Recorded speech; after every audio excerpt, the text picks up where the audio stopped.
Assalamualaikum warahmatullahi wabarakatuh. Para pemirsa, kali ini saya akan cerita tentang masalah meritokrasi yang terabaikan. Apa itu meritokrasi? Meritokrasi adalah salah satu profesi atau apa saja itu berjenjang. Ya, kalau kita sekolah SD, setelah itu SMP, SMA, perguruan tinggi, dan seterusnya. Itulah namanya meritokrasi. Nah, meritokrasi di Indonesia ini tidak berjalan dengan sesungguhnya. Contoh, para politisi itu banyak yang bukan politisi, artinya sekolahnya itu bukan backgroundnya politisi, sebagai ilmu politik lah ya. Karena ilmu politik itu apabila diimplementasikan dengan baik pada waktu mereka itu berkuasa, itu niscaya intinya adalah untuk kemaslahatan umat, kesejahteraan rakyatnya. Pada dasarnya seperti itu. Nah, di Indonesia tidak. Ya, sejak runtuhnya Orde Baru, muncullah berbagai macam partai politik. Ya, partai A menjadi sekian, partai B menjadi sekian, partai C menjadi sekian. Nah, itu kan tempo hari pada waktu zaman Orde Baru kan cuma ada 3 partai politik. Saya tidak sebut namanya ya, hanya jumlahnya saja. Nah, orang yang intinya membuat partai politik itu pada dasarnya adalah, contohnya seperti saya misalnya ya, mempunyai organisasi terdiri dari A, B, C, D, E, F, G. Nah, lantas masing-masing individu ini ternyata berambisi untuk menjadi ketua umum. Kalau ketua umum itu nanti bisa diajukan sebagai A, B, C, D juga seperti itu. Nah, akhirnya oke lah, saya nggak setuju sama usulan kamu, saya juga ingin mandiri, buatlah dia partai politik X.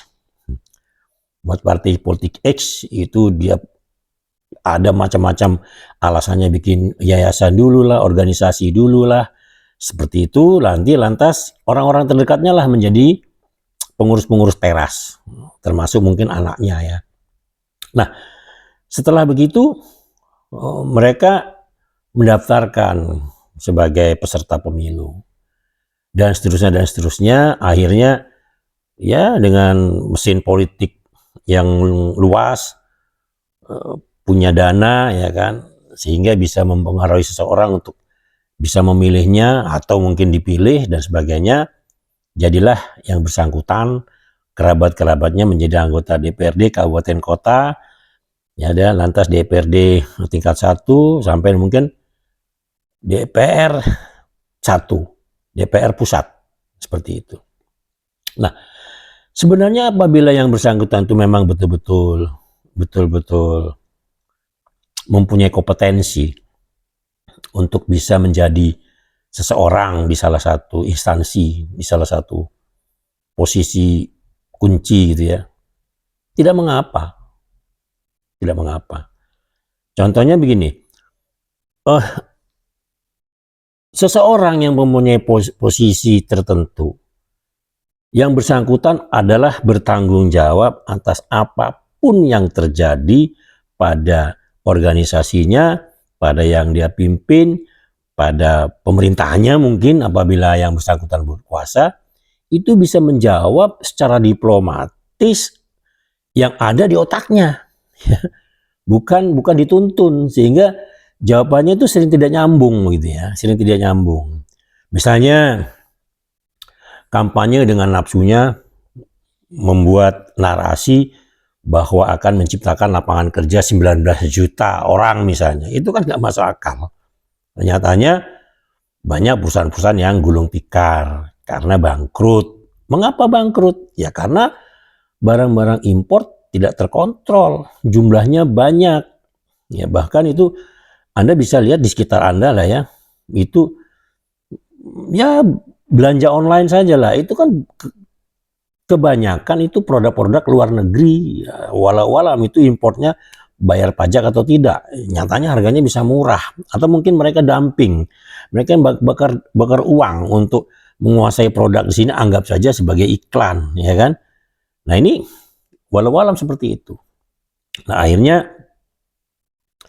akhirnya bahwa orang berlomba-lomba untuk bisa belanja di situ, produknya menarik, ya kan? Akhirnya ya produk-produk dalam negeri ya gulung tikar, tidak bisa dijual, harganya mungkin agak sedikit mahal karena kan bayar karyawan, jenjang karir, bayar dan lain sebagainya, perizinan segala macam itu luar biasa sehingga tidak sedikit perusahaan-perusahaan itu yang bangkrut. Nah, kira-kira begitulah. Nah, meritokrasi itu hendaknya dibiasakan ya, bahwa contohnya misalnya begini, orang yang ingin menduduki posisi sebagai kasat misalnya, ya, kepala staf angkatan darat itu kan harus bintang 4, ya, bintang 4. Nah ini oleh karena mungkin kedekatannya dengan penguasa itu dikatrol dari jauh-jauh untuk segera bintang 1 dan seterusnya sampai naik bintang 4. Kalau di luar negeri itu bintang 1 dan seterusnya naik itu harus punya prestasi, paling tidak pernah menguasai operasi di salah satu daerah tertentu, ya kan? Misalnya operasi pembebasan dulu Timur, pembebasan Papua, pembebasan. Nah itu berjenjang karena yang bersangkutan berpengalaman di bidangnya gitu ya. Bukan cuma jenderal di belakang layar, jenderal di kursi, tidak seperti itu. Karena jenderal betul-betul yang naik jabatan itu sesuai dengan kemampuannya. Demikian juga posisi-posisi politis. Orang untuk bisa menjadi DPRD kabupaten kota itu harus bisa menguasai daerahnya. Paling tidak dia bisa menguasai perekonomiannya, UMKM-nya bagaimana bisa berkembang. Lantas masalah penanganan pemuda yang kebanyakan tawuran, ya banyak miras, ya kan. Lantas di pertanian yang bersangkutan juga mengerti dengan tugas-tugas Departemen Agama misalnya, karena banyaknya anak-anak yang melanggar norma-norma agama. Ya, saya tidak sebutkan di sinilah ya. Itu harus secara terpadu yang bersangkutan mengerti ya, di daerah masing-masing. Terutama yang paling penting adalah menciptakan lapangan kerja di desa itu bagaimana? Nah, harus bekerja sama dengan Pemda, mengawasi Pemda, mendrive Pemda. Bagaimana caranya bisa daerahnya ini meningkat. Ya, belum lagi nanti masalah infrastruktur. Sekarang Menteri Koordinator Infrastruktur itu yang istilahnya itu ngaduk semen aja dia nggak ngerti. Cara mengaduk semen aja nggak ngerti bagaimana mau jadi koordinator Menteri Infrastruktur. Saya orang teknik ya. Kalau kita mau menduduki posisi kita baru lulus itu tidak bisa langsung ujuk-ujuk jadi leader, tidak bisa. Kita junior engineer dulu, lantas itu jadi engineer, lantas bisa menjadi senior engineer dan seterusnya. Setelah senior engineer itu kita dididik, di training untuk bisa menjadi leader. Nah, kita mengerti disiplin ilmu lainnya. Kita dididik bagaimana caranya menghitung man hours, menghitung harga, menghitung berapa lama pekerjaan ini harus dikerjakan. Karena kan kita sudah tidak lagi mengerjakan detail. Yang mengerjakan detail itu anak-anak yang baru lulus, junior dan seterusnya itu diajari mengerjakan untuk pekerjaan detail. Nah, kita tuh sebagai leader adalah mengeksekusi project. Mengeksekusi project itu kita harus tahu bagaimana sekuen project dari A sampai Z, dari hulu sampai hilir itu kita mengerti sekuennya sehingga bisa diselesaikan project itu tepat waktu dan tidak one prestasi dan juga sesuai dengan spesifikasi yang diinginkan oleh bohir, oleh yang punya project.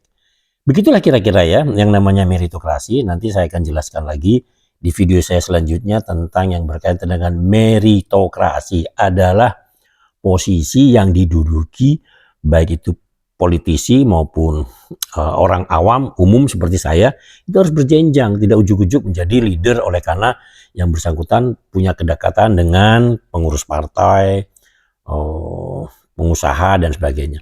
Ingat, saya punya teman, bapaknya itu pengusaha. Diajarkan oleh bapaknya, kamu tidak bisa langsung bekerja di perusahaan saya, kamu silakan kerja di tempat lain, sehingga kamu